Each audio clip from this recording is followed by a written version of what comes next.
Hey, what's happening, guys? Welcome back to episode 12 of the My Favorite LJN tournament. So I'm probably going to start looking around episode 13 or so. I'm probably going to start counting that as about the 25% marker. I really don't think that this tournament's going to go more than 40 episodes in the first round, but in case it goes 41, 42 episodes, I think 13 is about good. At some point, I'm thinking I have to come back down here, bring back down my actual laptop, and have my Google Chromebook. I mean, there's not a lot of space on that computer, right? And you're only looking at like 3.5 gigabytes of space on that Chromebook. But I can still film probably 5 or 6 episodes on the Google Chromebook before it runs out of space. And that's probably what I'm going to end up doing. That way I could come down here one day, film 3 episodes, 4 episodes, 5, 6, however many I want to film, and have them all sitting on the computer and ready for upload. The one downside is I love filming these videos on this cell phone, because ever since I've started filming on the cell phone, when I go upstairs and I actually watch it on the big screen, I don't get that grainy look in the background like I had been having on my channel for pretty much since the inception. So I love the crystal clarity that I have on the screen that I get from the actual cell phone. But filming a video at a time, having to go upstairs, post it, wait for it to post, come back downstairs, film another. Nah, I'm like, that's just too time consuming. 40 episodes. I still can't get over how big this freaking tournament is. It could very well be my final time I ever do this tournament. So I really got to make it special. And if I ever do come back for a year 4, a year 5 of My Favorite LJN tournament, I'm going to have to break it down. I talked about possibly doing like my top 128 favorite figures and kind of going from there. That way, the figures that you know have no shot at winning, figures that have no shot at going past the second round, don't have to participate in the tournament, and you really do just show off the absolute elite figures. So in year 4, year 5, if I do this tournament again in 2025, 2026 onward, that's probably what I'm going to end up doing. So if you guys are interested in this tournament and you would like to continue seeing this tournament as an ongoing process year after year, that's something to keep in mind. That might happen. My buddy Kirk asked about a new My Favorite Hasbro tournament. I think the last one I completed was, shoot, when did I do that tournament? Like I said, man, as a tournament guy, having all of these different tournaments going, kind of like all of it normally going back to back, I can't even remember when I filmed these videos. I either did that tournament, I think, at the beginning of 2023. That sounds about right.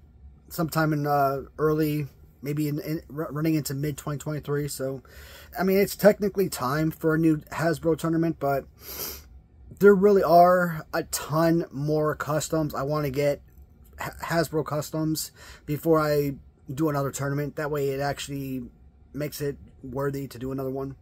And of course, once I get my next batch of custom figures, custom Galoob figures from my buddy Rob Jackson, I am going to do the My Favorite Galoob tournament, the very first Galoob tournament. So that will be a lot of fun. I think the Galoob tournament will actually be just as fun as the Rumco tournament. So a lot of fun tournament ideas coming up, and you know, rehashing a lot of revisited ideas. So, well, with that being said, guys, we're already 4 minutes in, so let's quit our yammering and dive into today's video.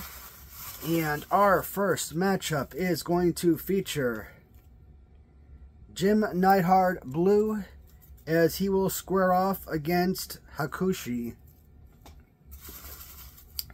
Next matchup is going to feature Bob Backlund, as he does battle against the red and blue Freddie Blassie custom.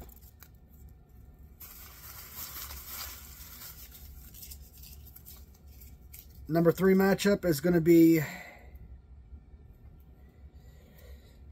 okay, that says fancy. I'm like, what is that? Another Jim Neidhart Fancy, and that's actually the newest wrestling writer figure that I received, and he will... Oh, this is a good one. From Wrestling Writer, the newest Jim Neidhart squares off against the Animal Red. I'm trying to think if this is Random Treasures or if this is the... Know what? No, we already had Animal Custom, so this is the Legion of Doom from Random Treasures. I should have really wrote Random Treasures on there. Alright, last matchup is going to feature Dynamite Kid as he does battle against the white and gold Coco Beware. Alright, so our 8 figures have been pulled. Look at this.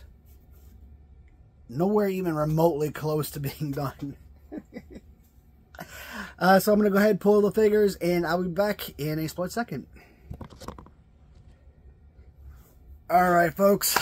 Figures have been pulled, so let's go ahead and grab our first matchup, which is going to feature the blue Jim Neidhart as he squares off against Hakushi. This is your first matchup. So we will start with Hakushi.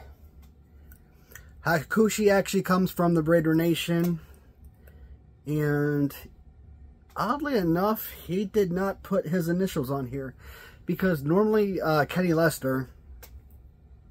So Justin, he's the Raider Nation is his eBay store, and I think Kenny Lester might be just a friend of his, and whenever he wants to sell something, he hands it off to Justin, and Justin sells it on his eBay shop.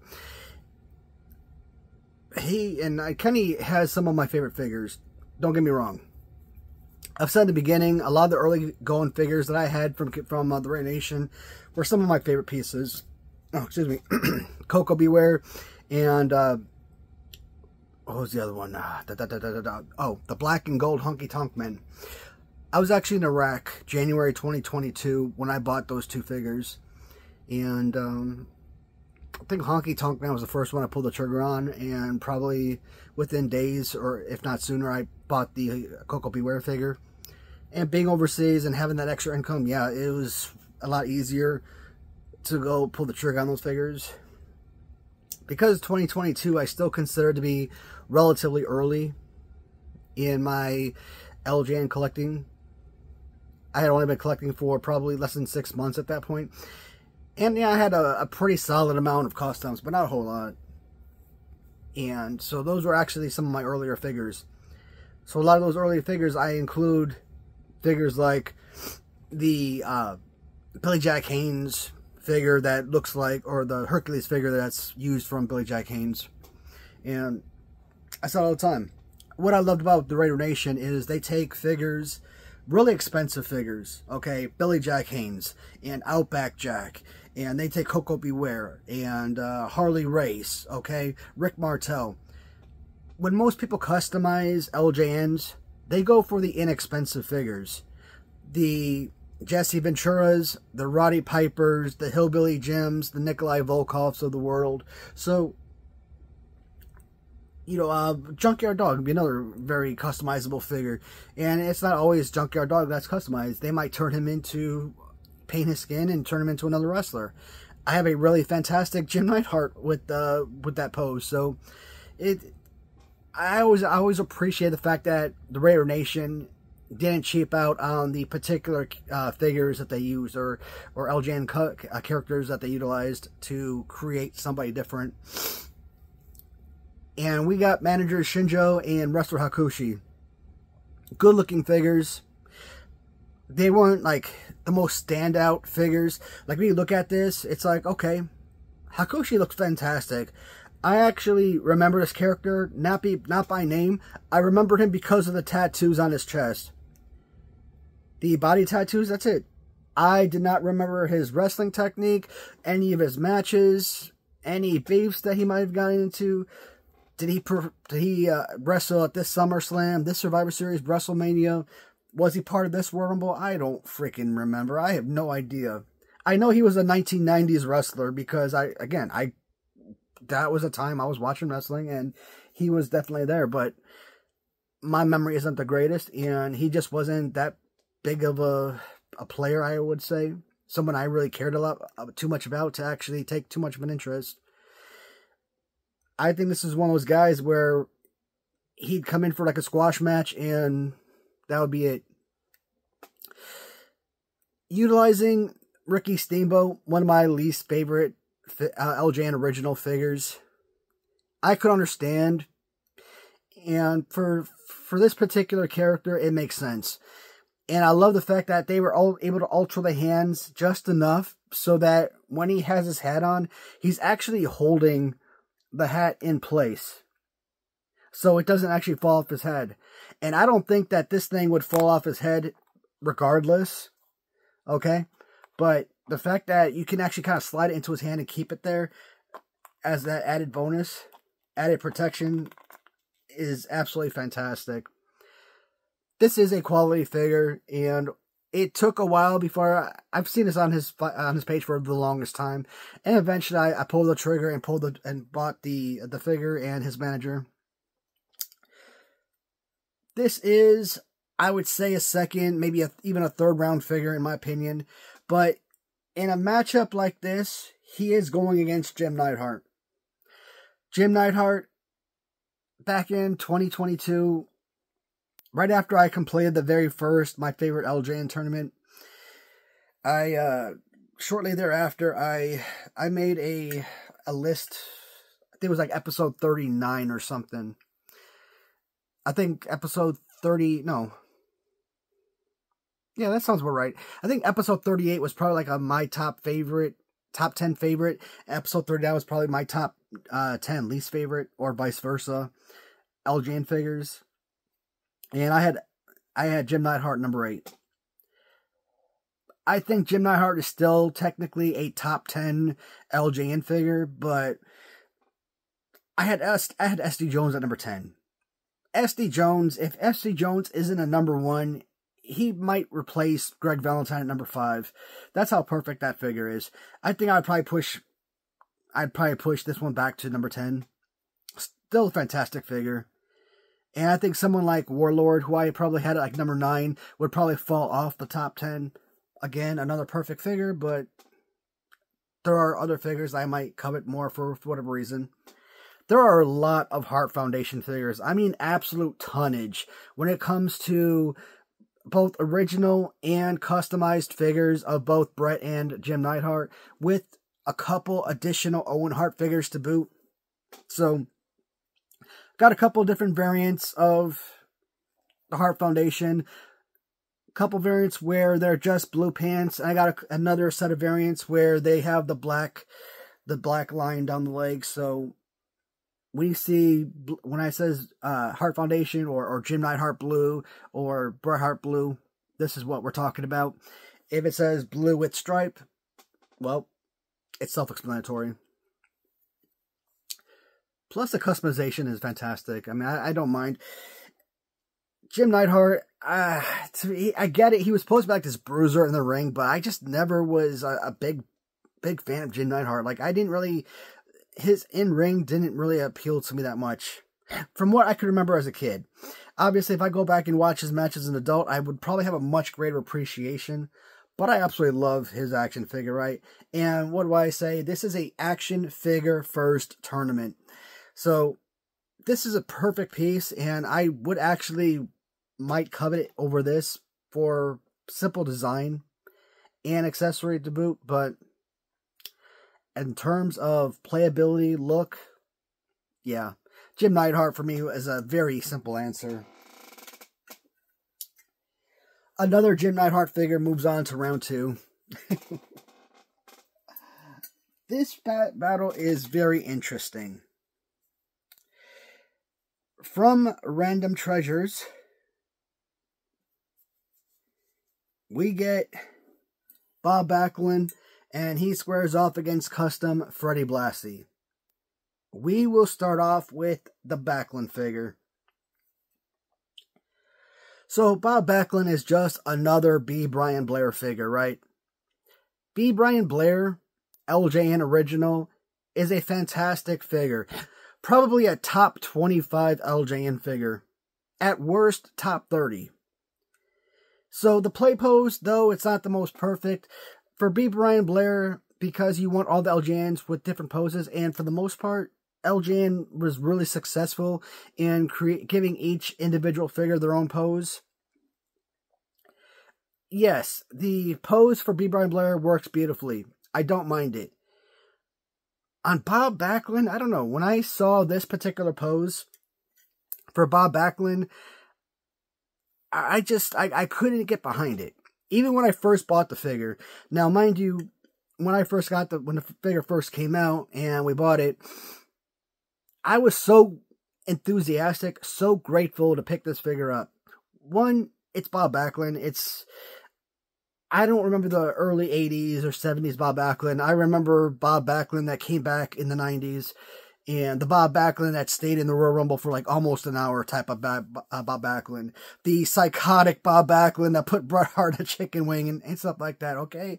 That's the Bob Backlund, you know, the crazy psychotic chicken wing guy. Or Mr. Chicken Wing, as I like to call him. So, I'm just trying to think about that Bob Backlund, and I'm trying to think about the different wrestling figures, and think about which fighting pose would fit this one most beautifully.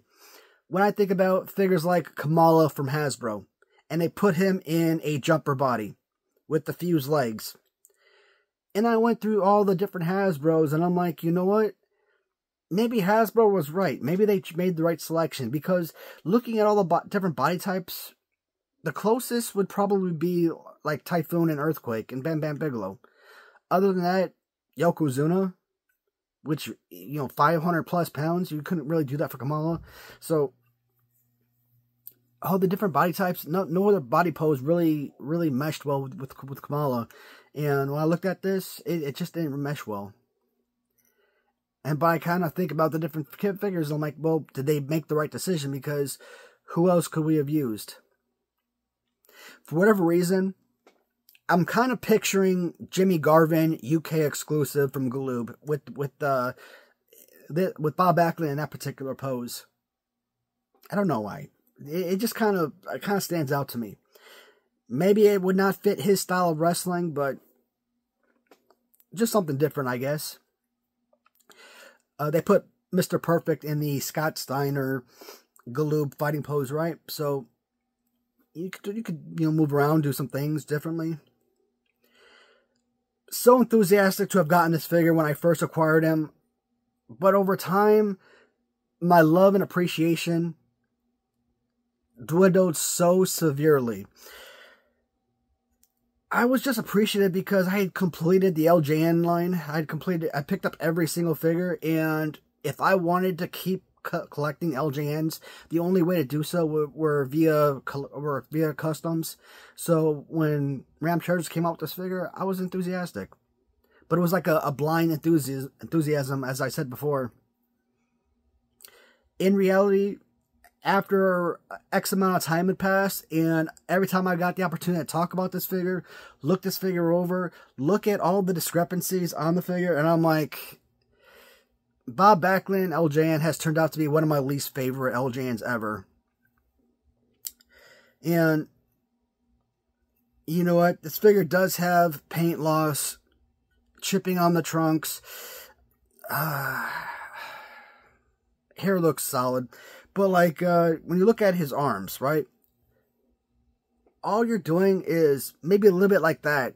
And the rubber is so thin that it starts ripping like paper. Even for the first time when I first saw this on their stock photo of this, a picture of this, I'm like, nah, that color is weird. Even the hair, the orangish brown, it's just an awkward looking figure. I was grateful to get it, but it just didn't work. Poses for this figure doesn't work, even though I like the pose. It's adequate. It's a very simple, plain figure with very little color, with one solid color throughout. The rubber is absolutely terrible. And I think every fan of Ram Treasures, anyone that's made reviews or whatnot, have basically said the same thing, or might say the same thing. I don't know. I don't really see a lot of reviews about XOX Customs. but I would assume many people feel the same. People have shared their feelings with me and said that they agree. So that tells me that, yeah, I'm not alone in this. The rubber, I don't know what it is, but this early going rubber that they had was horrible. And it's one of those reasons why it was one of my least favorite figures. So, Bob Backlund, but is he a round 2 figure? I've always said it all depends on who the competition is. Theoretically, if he went up against enough inferior figures, yeah, this could be a 4th, 5th round figure. Why not? Freddie Blassie, not even talking about the custom, but the original Freddie Blassie in yellow and red.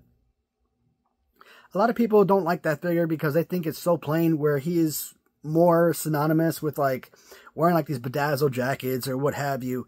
But I love the Freddie Blassie figure. Mostly when you look at the body, it's very SD Jones-esque in the fighting pose.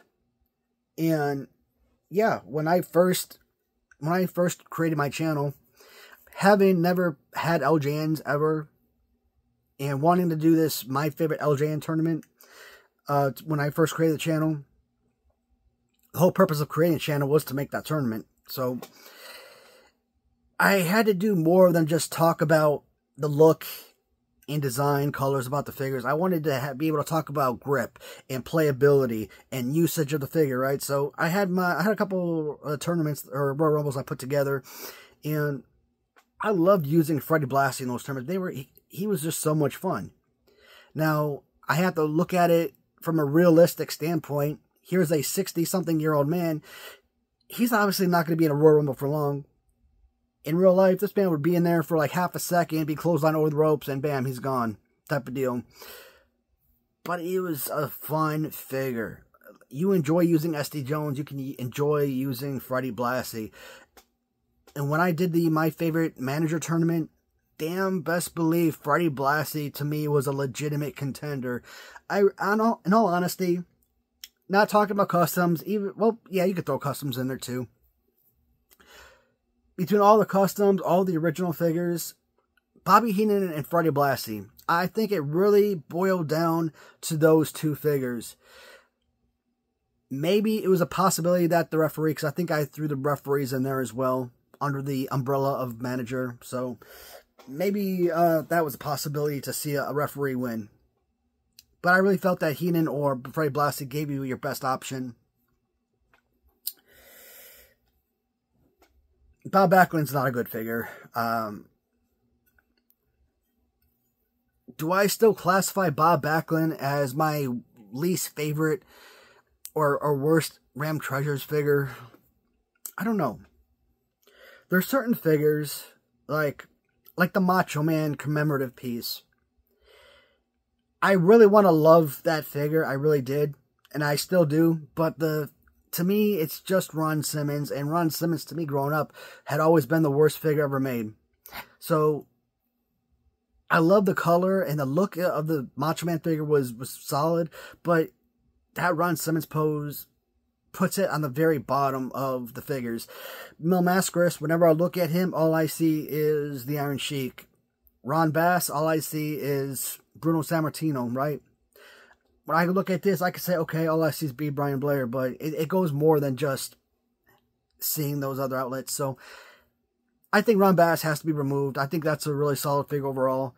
Even with the Iron Sheik pose, Mil Mascaris with the overall colors and designs, I think that has to be up there as a better figure. I think it's going to come down to Ivan Putski because of the generic look of the figure and the pose, and Bob Backlund have to come down as 2 of the worst from Ram Treasures. There are a lot of figures that I'm not a huge fan of, but they do so much great work as well. So you're not going to be perfect every time, and I understand that, but you would hope that they're perfect. But either way, I still like picking up the figures. I still enjoy them. I still like the fact that I'm able to add them to the collection and have them as part of my wall of art. So, my custom wall art. So, For me, this is a no-brainer decision. Freddie Blassie all day long. There's probably 5 at best figures in this entire tournament of 325 or so figures that Bob Backlund could have actually defeated. And that included probably Mike Sharp or Ivan Putski. That included the really bad Owen Hart head version. And maybe the B. Brian Blair that's part of this tournament that's unfinished. That one probably. But I really don't see any other figures that this one would have been better than, so. Alright, so this is going to be an interesting matchup. So the list, it only said Animal Red. And obviously Animal Red is Animal Legion of Doom. Because I've already done a Animal custom from a random eBay seller, that pretty much boils it down to a Random Treasures Animal figure. And he will go up against the custom Wrestling Rider, Jim Neidhart. Yes, we have another Jim Neidhart in this tournament.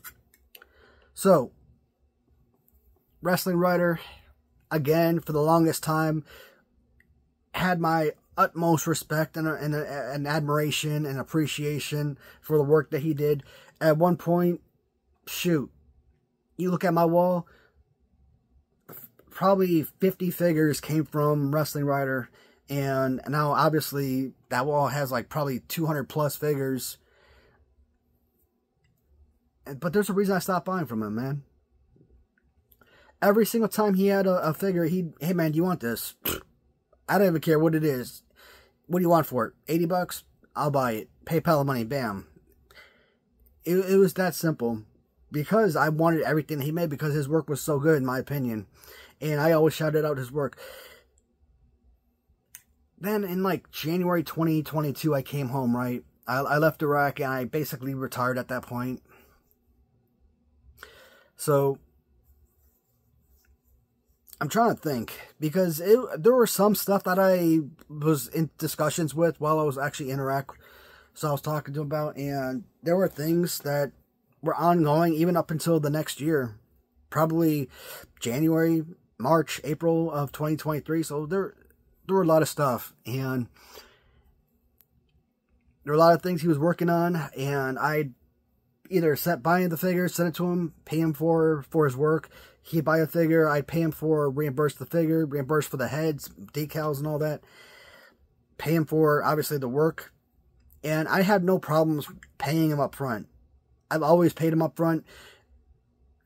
We never had any issues. This isn't some random dude I just met online, right? This is a guy I talk to on the phone all the time. You know, text message back and forth. This is a really good, friend, okay? This was like, probably in my adult life, one of my best friends. So it's been disappointing that I can't classify him as my friend anymore. And it's not just so much that he took advantage of my kindness, but it's also that after me basically having to beg him to send me my freaking box is what hurts even more. And when he finally did send me a package, the work that he sent me was so shoddy. This right here was one of those. There's probably 2 figures. The Hart Foundation in particular were the 2 figures I wanted more than anything. On top of that, there was also a Giant Gonzalez, like actual WWF Giant Gonzalez that I wanted. And he was supposed to upscale that thing, make that figure like obviously larger and everything. That I was real looking forward to. Paul Bearer and Undertaker, he was supposed to make for me. He was actually supposed to make me those 2 figures long before Random Treasures even came out with their figures. We're talking probably even a year before they even came out with theirs. So, when I asked for this figure, I designed it with the Series 8 Bret Hart Hasbro look in mind. So, both my Bret Hart and Jim Neidhart figures both had like kind of like the same thing, right? And I kind of feel like at the end of the first round, I'm probably going to stop bringing this up. Because I feel like it's overkill at this point. But it's one thing to be talking about this if I was making like several videos in one day, but because I'm spreading these videos out now, I don't realize that I've already talked about this in the past. So me bringing it up again, it makes it feel like it's new, but it's not. But the whole anger that I feel about getting this in, it's disappointment. It's an adequate figure, and I'm sure any new collector would love to get this in, but having kind of seen some of the work from other customizers, and even seeing his work, I feel like this is, you spent, what, 2 weeks on this? And you've had, like, 2 years? He did something with the head. He said he was getting a new head mold in or something, because that does not look like a new head mold, and it just looks worse off than the original LJN. The detail to the pants, I don't know. I think it's okay, but it's only a matter of time, I think, before this paint starts cracking and coming off and whatnot. I like the little heart foundation emblem and whatnot, so there are some positives. Like, I don't know what's up with the nipples, though. Like, so many things to look at on this figure that are so positive, but then there's so many things I look at, I'm like, ew. No, what are you doing? You destroyed a perfectly fine figure. And then he goes against Animal. And I'm pretty much going to say the same thing about the Random Treasures Animal that I said in a previous video regarding that random customizer Animal figure. They both pretty much had the exact same figure. The difference is the writing. The graphics were in white, and the graphics were much larger. This design, a lot better. The overall look and boots and everything, more incredible. I was wrong. It wasn't Animal, it was Hawk that had the extra muscles on the back. And when you look at the figure, you don't really see anything additional. Got the little Tasmanian devil on there. Little decal.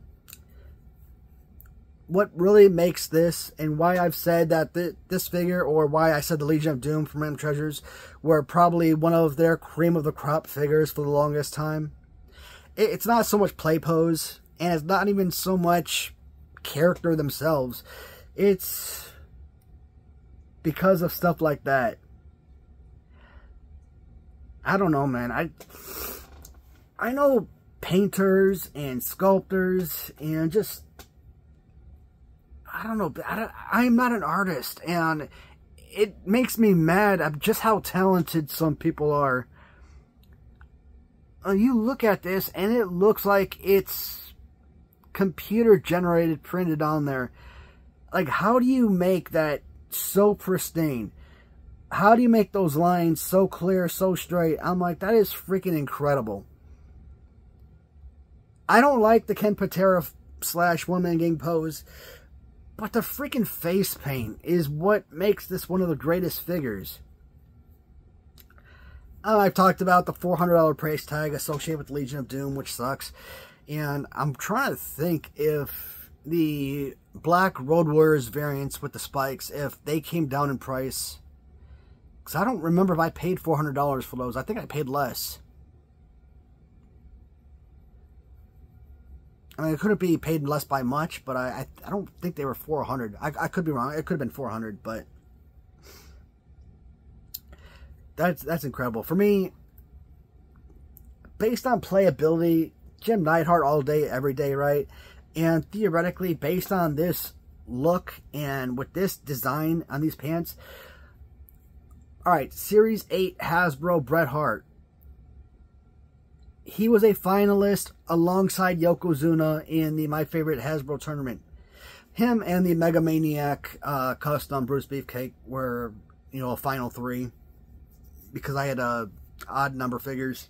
But it wasn't a surprise. You kind of knew that Bret Hart Series 8 and Yokozuna were going to be the last 2.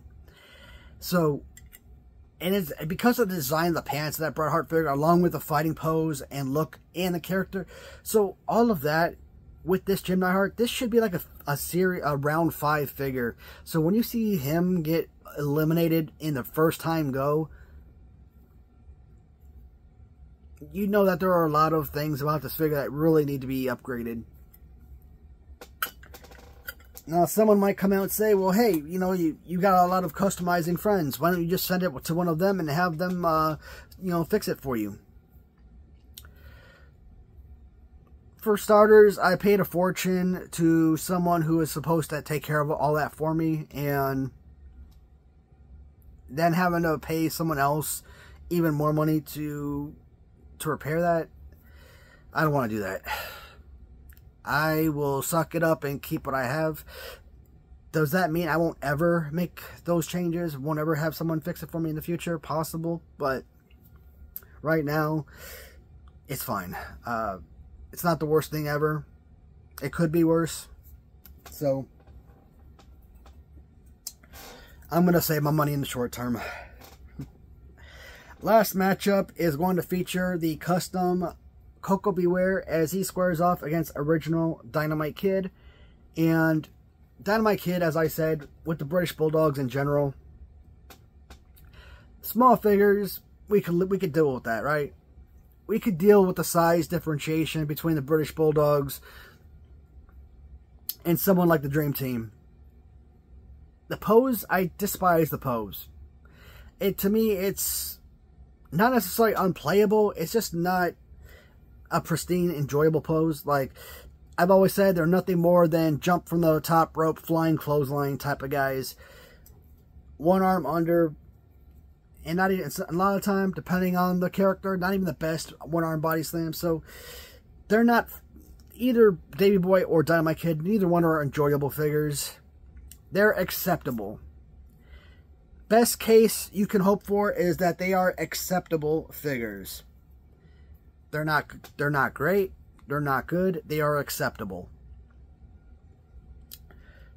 Dynamite Kid, I didn't know anything about him prior to LJNs or collecting LJNs at the tail end of 2021. But he's really grown on me. And shoot, his Cello Toys, one of my favorites. I think if he didn't have those injuries, and that's what happens when you have like that type of acrobatics, when you do a lot of these moves that put your body at risk. You see guys like Rey Mysterio, and you see like the way that they kind of like run and jump through the ropes and do like this. They kind of run through the ropes and kind of do like this flying kick. I'm like, dang. There's one girl I know how it's pronounced, but I always call her Asuka. I think it's pronounced Ashka. Yeah, that sounds all right, Ashka. But to me, it's just Asuka because I don't know. I just started watching female wrestling in 2022 when I was in Iraq, and all I did was watch Royal Rumbles. And I used to watch like her or someone else like that kind of go through the ropes like that. I'm like, female wrestling, that's where it's at. And unlike male wrestling, female wrestlers, when Royal Rumbles happen, you might have 7, 8, 9 female wrestlers in the ring at one time before the first person is eliminated, and that's how it should be. It shouldn't be 2 people in the ring, 1 person's eliminated, and the next 8 people that come in are eliminated by that same person. I mean, that's just freaking boring, okay? So, I will watch a female Royal Rumble 1,000 times out of 1,000 over any boring male wrestling match. I don't think there's been a good male Royal Rumble probably since like 1996 or so. So, I don't know, I could be wrong. I haven't exactly seen every single Royal Rumble, but the ones I have seen, I'm like, Bray Wyatt throwing everybody out. Steve Austin throwing everyone out. 94, back end of 94 Rumble was good, but the beginning, Diesel throwing everyone out. Those aren't fun. Those are that's like, at that point, you just like, especially imagine having to pay like $50 to watch this pay-per-view, and that's the crap that, you know, you're being entertained with. I would throw the freaking remote of the TV, turn that crap off, and be like, and scream at somebody for wasting my money on crap like that. Not good. In fact, what was it? 2017. 2017, I was in Afghanistan, and I was on Camp Brown, which is the SOTA compound on Kandahar Air Force Base in Afghanistan. And in our rooms, we had AFN, Armed Forces Network. You had to wake up like 3 or 4 a.m., but I had a TV in my room, and I had the little cable connection. I was actually able to watch the 2017 Royal Rumble, and that was probably the first Rumble I watched in 2 decades. And who was it? Was it Batista that won that one? I want to say Batista, because I kind of feel like it was the same guy from the Marvel movies. 2019, I'm trying to think, where was I in 2019? I think 2019 I was back in Afghanistan again. Well, I was in Afghanistan in 2019. Yeah, I think 2019 I saw it while we were at work, because we had a TV in work, and it was on the big screen. So that's nice being deployed for stuff like that. I have to kind of kill a little bit of time because I think this is a relatively simple decision. Koko B. Ware, to me, is not a superstar in professional wrestling. I don't know what he did in like the lower territories or other promotions, but Koko B. Ware in freaking WWF, I don't care if it's 1980s Koko B. Ware, 1990s Koko B. Ware, one of the most boring wrestlers ever. Someone might say, you know, Jim Duggan is about the same thing, but I love Jim Duggan. Okay, I'm a fan of Jim Duggan, and even though, you know, he was definitely over with the crowd, I don't think of him as like a mega superstar. Koko B. Ware, to me, is not a superstar. He's not a wrestling superstar. He is barely one step above a jobber. And he gets some freaking fantastic figures. His LJN figure is amazing. His original LJN figure. His customs that I have are incredible. His fighting pose may not be the greatest. I mean, obviously, you got to pretend and imagine and be imaginative. Pretend that the arms or the hands are facing forward, so actually throw an actual punch. He's kind of like freaking Jesse Ventura to an extent, with the kind of way the hands are kind of positioned outward. But overall, graphics and look of the figures, design, it's a solid piece, whether you're looking at custom or any of the original design. And red pants, I don't mind the red pants. Obviously, I prefer the blue pants, British Bulldogs, or more important, the white pants, because white pants is how I remember Davey Boy Smith. I didn't know about the British Bulldogs. I only knew about the British Bulldog, Davey Boy Smith, and Dynamite to me. Although I've grown to garner some affection for the man during my LJN collecting days, as I've learned about the different characters, learned about this one in particular, I just don't have enough history or anything with them to kind of push this particular figure forward. And even though I'm not a fan of Koko B. Ware, his Hasbro figure is fantastic. His LJN figure is fantastic. Jakks Pacific, I hate Jakks Pacific, but his Jakks Pacific figures are incredible. There are just certain characters like Rick Rude and Jimmy Snuka who cannot get a good figure to save their lives. But then you get certain characters like Koko B. Ware who cannot get a bad figure to... It's funny how that works. 45 minutes in, guys. We're going to call this a video. So, hopefully you did enjoy today's episode. Sorry for all the extra banter. There were a couple of battles which included Bob Backlund and the Hakushi figure that I really wanted to spend some extra time talking about. So that really added a lot of time to this video, but hopefully it was enjoyable. And yeah, I got to see this is episode 12. So next couple episodes will probably be something different, and then we will resume the tournament for another 3-episode run. All right, thanks everybody.